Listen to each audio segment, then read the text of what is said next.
깨어있는 백성이라야 산다.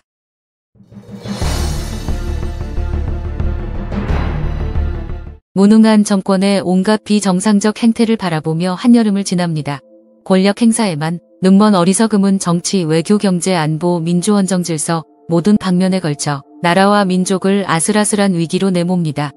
총체적 난국 앞에서 가슴 태우며 범국민적 규모의 8.15 자주평화통일대회를 준비하고 있습니다만 생각하는 백성이라야 산다는 함석헌 선생의 말씀이 새로이 부각되는 시국입니다.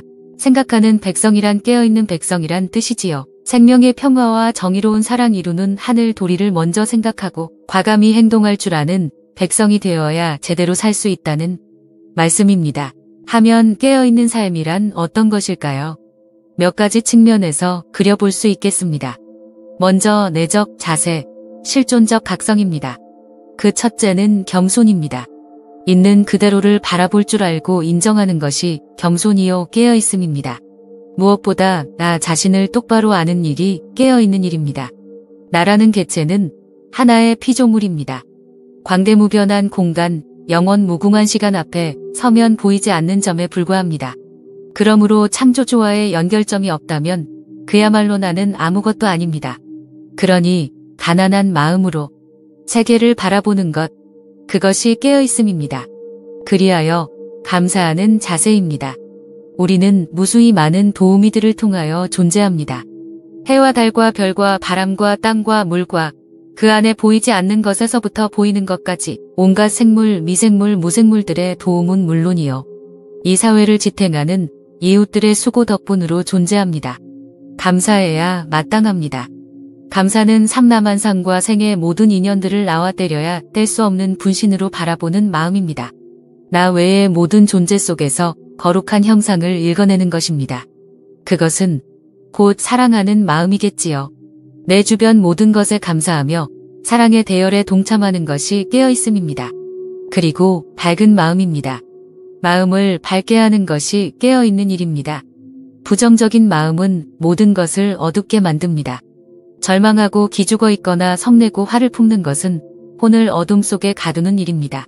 겸손하고 가난한 마음이 어둠에 묻히면 상황은 훨씬 더 나빠집니다. 마음을 밝게 하는 것은 자기 안의 신성을 밝히는 것이라 할 수 있지요. 어둠 속에서는 아무리 작은 빛이라도 위력을 발휘합니다. 어떤 상황에서도 빛을 켜려 하고 어떤 위기 속에서도 희망의 언어를 찾아내는 것은 위대한 깨어있음입니다. 다음으로 외부 세계와의 관계에 대해 살펴봅니다. 예언자적 각성이라 할 수 있습니다. 우선 기초가 될 자세, 열린 마음, 열린 시각입니다. 닫힌 마음을 열어 젖혀야 깨어있는 것입니다. 폐쇄적인 안목은 혼을 잠재웁니다. 편견과 자기중심적인 시각에 갇혀서는 천사가 바로 곁에서 소리쳐도 듣지 못합니다. 그러니 자신의 생각과 경험을 절대화해서는 안 됩니다. 이웃의 아픔과 하소연을 대하면 몸에 밴 생각들 죄다 내려놓으며 이해하고 공감해야 합니다. 개방적 자세를 취할 수 있어야 깨어있는 모습입니다.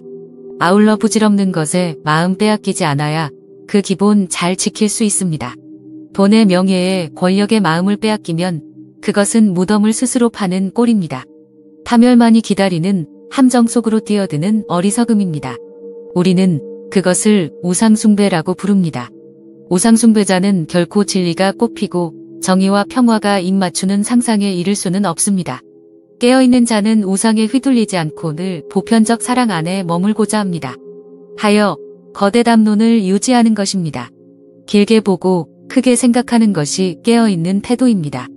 나 한 세대로 세상이 끝나지 않습니다. 내 짧은 인생의 길이보다 멀리 내다보며 지금 여기를 사는 안목이 깨어있는 것입니다. 세상은 나 중심으로 돌아가지 않습니다. 내 주변보다 더 큰 곳을 보아야 합니다. 나보다 우리를, 우리 가족, 우리 당보다는 지구별 공동 가족을, 인간 중심 아닌 창조세계 전체를 염두에 두는 것이 깨어있는 일입니다. 깨어있는 이는 그래서 늘 공동선을 지향합니다. 또한 깨어있음은 시대의 징표를 읽어냅니다. 이 시대가 지금 어떤 상태에 있는지를 식별하는 것입니다. 이것은 시류에 휩쓸리지 않고 세상을 통찰할 때 가능해집니다.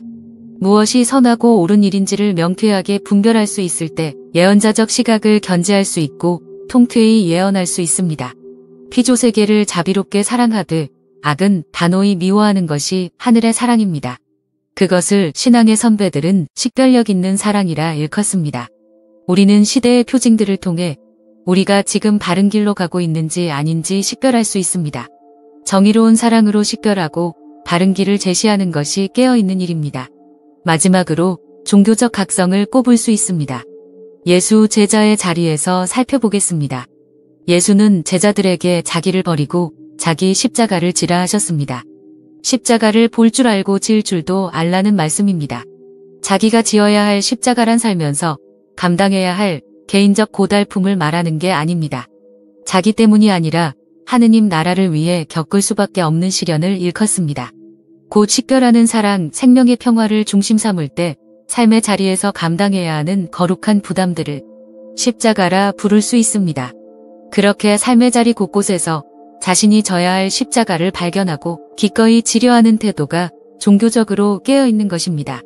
깨어있는 인간이라면 자신의 부귀영화보다 지금 고난 속에 있는 이웃의 고통에 우선적 관심을 보이게 마련입니다. 하여 그 부당함에 분노하며 저항의 길, 수고와 희생의 길을 마다하지 않을 것입니다. 삶의 자리 어디에서든 하늘나라 위한 십자가를 보려 하고 짊어지려 하는 마음가짐이 깨어있는 것입니다. 이상 깨어있음이 어떤 것인지 그 대강을 살펴보았습니다. 인간으로서 갖추어야 할 덕망, 곧 겸손, 희망, 감사로 무장되는 것이 깨어있는 것입니다. 또 예언자적 태도, 곧 열린 마음, 대범한 마음, 식별력 있는 사랑으로 세상을 대하는 것이 깨어있는 것입니다. 나아가 자기를 버리고 자기 십자가를 지려고 하는 것이 깨어있는 태도라 살폈습니다. 그렇다면 어떻게 그런 태도를 일그러짐 없이 유지할 수 있을까요? 특정 종교 전유물이 아니라 보편적 뜻을 담고 있으니 기독교 용어로 풀겠습니다. 한마디로 그것은 영성생활을 통해서 가능해집니다. 영성생활은 기도와 성찰이라는 두 기둥으로 세워지는 집이지요. 기도는 자기를 비우고 하늘로 물들이는 작업입니다.